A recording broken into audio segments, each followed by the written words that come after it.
Hello everyone, this is going to be kind of an in-depth video about how to replace the blower motor in a furnace.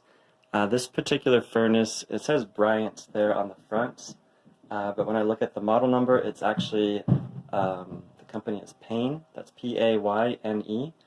So I'm not sure if Bryant is just a brand that they use, but anyway, this is a Payne furnace.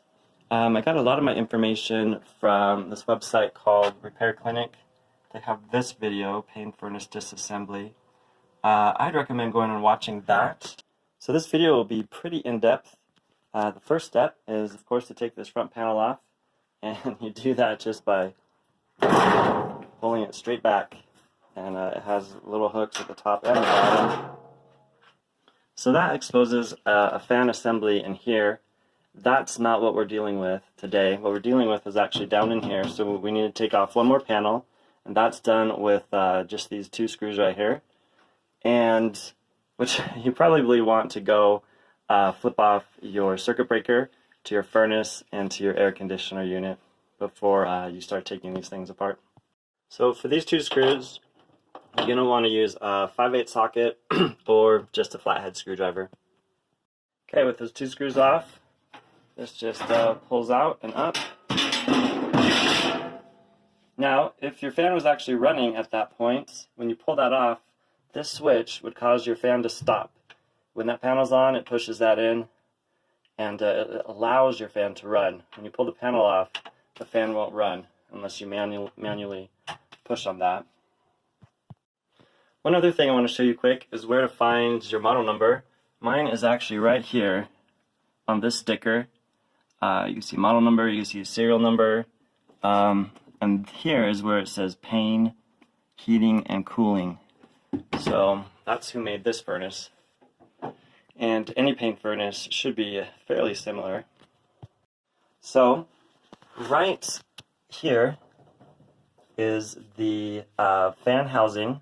Inside of that is a big wheel. It looks like a hamster wheel almost that spins, and that's what blows the air. On the right side is where the motor is. And I'm actually just going to turn this on really quick so you could see and hear what it sounds like and what it looks like.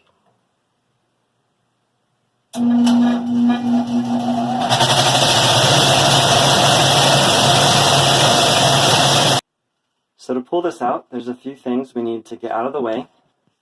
One of them is this here. This is the condensate trap.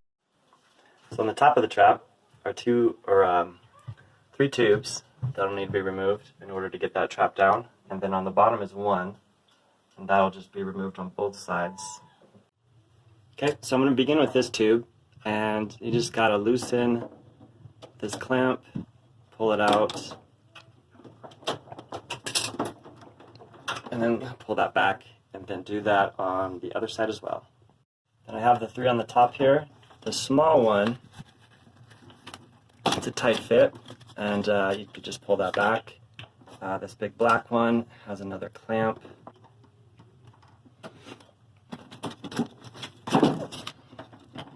So, clamp just came off of there. And then one more. Okay, once you get those off, got to push in the sides right here to get it to tilt down. And you just tilt it and remove it like that. Now, it is possible that water could have come out of either of these, so it might be good to have a towel or a bucket ready to catch that. And there'll be a little bit of water in the bottom of this trap from where it exits down. So the next step is to remove this control panel, and there's actually just two screws at the top, right here, right there, and then this whole housing that holds the board will just come out. Before I do that, I'm going to loosen some of these wires here, or these parts that are holding the wires in place. That, and then up here, there's a clip. There we go. So that clip right there. Set it to the side, don't lose it. And these screws are a little smaller. They don't actually have a screwdriver end. You'll need to use a socket. If you have a screwdriver like this that has different attachments, that is actually the size of these screws. Okay, let me show you what we're dealing with here. We have 5 wires right here, and those go back to the motor. Those are going to be unplugged from the board and then replaced with the new ones that come with the motor. So one thing you want to do is take a picture or make a diagram of where each of those wires go. The rest of these wires, we don't need to worry about, except for these right here. They're just kind of in the way of getting the housing out. So take a picture of these as well, and these you just unscrew the top and then you pull the wire end out. There's 2, so there's one that has a red and a white one, and then there's another one that has 4.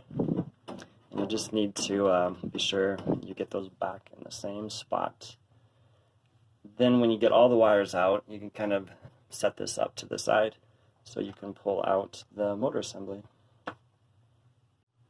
So I'll just do this for you real quick. This cable right here, if yours is the same, it has a white wire in, there's 5 positions. We'll go 1, 2, 3, 4, 5. So the white wire is going to position 2. The red wire is going to position 4. So I've unscrewed that one just to show you how this works. You don't need to unscrew it all the way, just loosen it so you can pull the wire out. So that's the first one. The next one, position 1, I got the green. Position 3, I've got the white. Position 4, I've got the blue. So there's actually 2 wires going to this position. And position 5, I've got the red. Okay, so I'm going to pull these wires out so they're out of the way. And actually, I'm going to pull them up and out of this as well.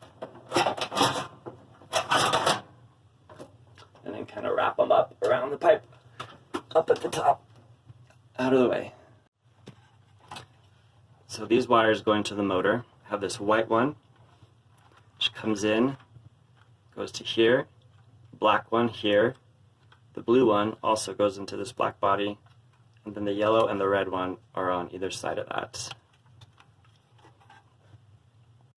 Okay, I've actually used a zip tie to hold my board up and out of the way.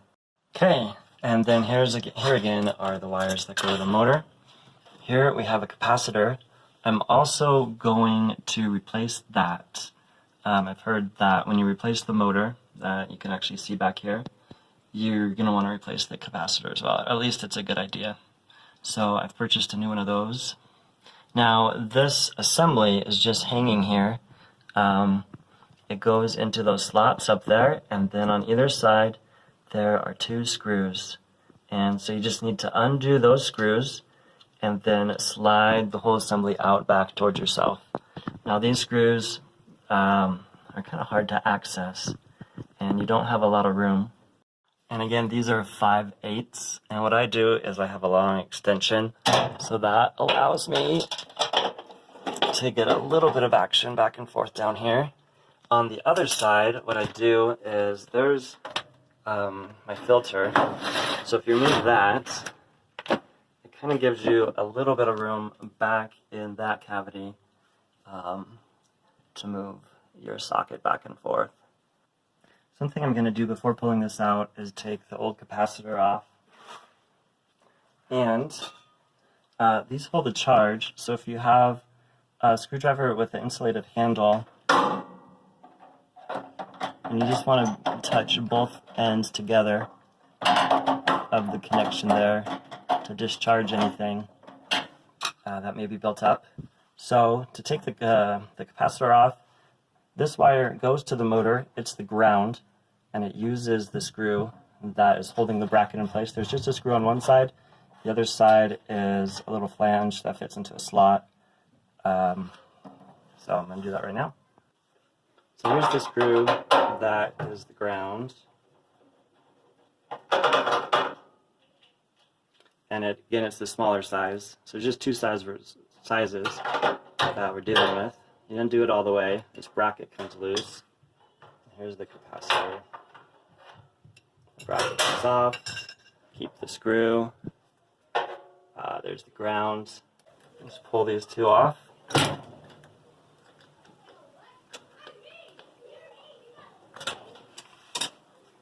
There's the old capacitor. Here's the new capacitor I bought. So, it's the first time comparing the sizes. They look identical. So what I did, I already took this apart and I found this number right here. And that's what I searched for. So that's the part number of this capacitor. The important numbers are the VAC. So this is 370. And then also, I don't know what that symbol stands for, but the UF. So 10 and then 370. So these two are identical. Okay, so I've got all the screws out. When you undo the last screw, it's going to drop a little bit. But then you should be able to just slide this out. You want to be careful. The sheet metal is going to have some sharp parts. It'd probably be a good idea to wear some leather gloves. And it's heavy, but it's really close to the ground. It's not being held too far off the ground. So as you slide it out, that makes it a little bit easier. Alright, so here's the fan assembly. The big body here, that's the housing. Inside here, that is the squirrel cage, fan, wheel, whatever you want to call it. And then over on the other side is the motor and the motor bracket. Okay, to get the motor out, the first thing you want to do is loosen the set screw that's on the motor shaft.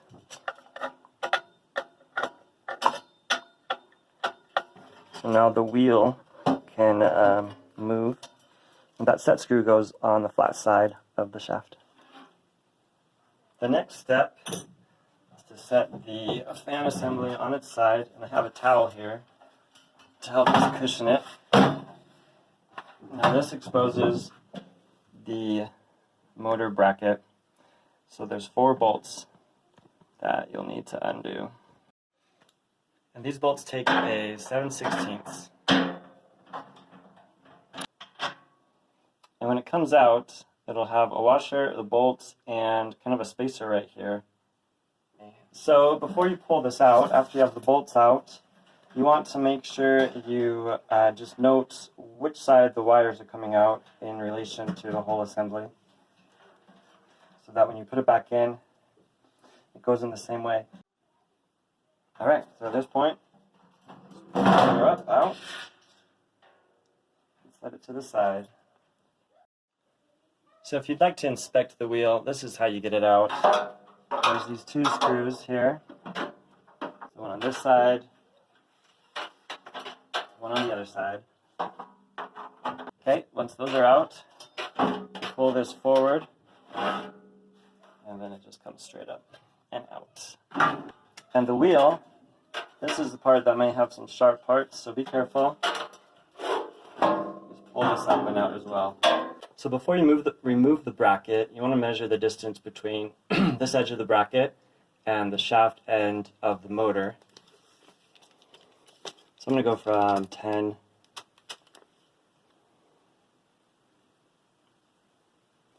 So right here it's about 2 inches. And that's just so it's positioned correctly from left to right within the housing, so that your wheel will be centered. So to get the bracket off, you just need to undo this bolt and this nut, and again the size is 7/16. So once you have that loosened up, you'll just be able to slide this up and off. And you also want to just note where the bracket is in relation to the wires. It's just basically opposite of where the wires are, and the wires sit in between 2 bracket arms. Let's see, I'll pull these out, and then this one will go down, so it doesn't have to go over the wires. Alright, so here's the old motor. The part number is right here. So that's what I searched for.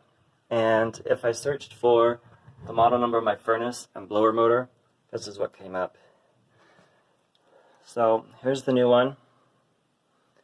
Same part number. All the other info is the same. Okay, so putting it back together is pretty much the reverse of taking it apart. But there is one thing that I wanted to show you, and it's these here and this spacer. Now the spacer can unscrew, so you want to make sure that it's screwed all the way tight. And then when it screws into these, there's going to be a grommet in between the housing and this washer. So you basically tighten it down until that spacer hits. So once you hit that and it's tight, do not try to tighten it down even more. You're not going to compress that, that grommet anymore. Let me show you here. So here's the grommet. You're not going to compress it any more than this spacer allows you to. If you keep trying to tighten it down, then these inserts that the bolts screw into, they may strip the sheet metal that's underneath it. Okay, to reassemble, the first step is to put the blower wheel back in it, back into the housing. You want to make sure the part of the wheel with the lock nut right there is to the left. And take this other piece of sheet metal, slide it in right here, underneath, and then you have two screws that go on either side right here to hold it in place. Okay, so I'll go through some of the rest of these steps pretty quick. So we just want to put the bracket back on to the motor, or put it on your new motor. So you just slide it on, put these four in there, make sure it's oriented right to the wires. You also want to make sure it's positioned correctly, the right distance from the shaft end of the motor, and that'll position your the fan wheel within the housing. But first, I'm going to put these arms in, tighten it down a little bit. Once you get this bracket tight enough, but still loose enough that you can adjust it, I find it better to flip it on this end. It's resting on each of the brackets. This way you can get them all straight and in line. You can measure this distance and make sure it's equal all around it. And then when you get that, I can still move it up and down a little bit, then tightening it down all the way. Okay, once the motor's in the bracket, flip this housing over. So center that wheel, the fan blade, so that the shaft will go right down into there. You want your wires to not be under that arm like that was, coming out the back. Then you want to line up each of these brackets and bolt them in. So I'm going to put the capacitor back on. So this is the grounding wire. And it goes on the screw. And the two brown wires, again, go over, under, go under. It doesn't matter which ones these go onto. Okay, I'm going to grab a zip tie and tie these wires off here. Okay, so the next part is to flip this over and tighten that set screw. Okay, so you want to center your wheel in the housing, and it looks like it's not pushed all the way on to the shaft, otherwise it'll rub. So I guess it wasn't too important where you place that bracket, because you just move the wheel until it's centered and then tighten down the set screw. The only thing to remember is to get the set screw lined up with the flat edge or flat side of the shaft. Okay, after you have that set, next thing is to slide this guy back into there. This might be the most difficult part. One thing to note when sliding this back in, let's see, what are we looking at here? Right, so to get it into this first part right here isn't too difficult. You can actually kind of just rest the housing on the bottom and tilt it up. But when it comes out of that first part, So all the way down here, you want to make sure that it comes below that next section instead of staying up above and kind of going in up above this whole thing, so that it can be below it and then go into that next little slot way down there. The next thing I did was put this drain trap back in, with the 3 up here, 1 here, 1 there. Just another quick tip. It's easiest to put this back in place before doing this tube. So I had to take this off in order to really be able to fit this in. Got the wires going, just need to clip this on, put that back on, and then I'm going to test it out. Here's the moment of truth. I flipped on the circuit breaker. I have another switch right here, it turns it on and off. It's not on yet. Gotta push this. Got everything hooked back up, tightened down. Okay, let's see what this sounds like.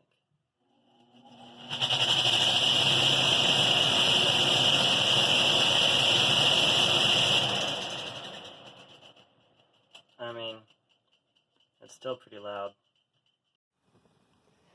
Hey everyone, I just wanted to do a follow-up clip here. So the last thing you saw was me replacing the blower motor and then turning it on, and I still had the loud noise coming from it. So that was super frustrating. And that was last fall in 2019. Right now, it is June of 2020. What I ended up doing was replacing the fan housing and the fan and the 3 grommets that are part of the blower motor bracket assembly. And after replacing all of that all at once, it's been running smoothly. It ran smooth all last winter with the heat, and it's been running smooth this summer with the AC. So I'm happy with that. I'm not sure which part it was specifically that was causing my noise.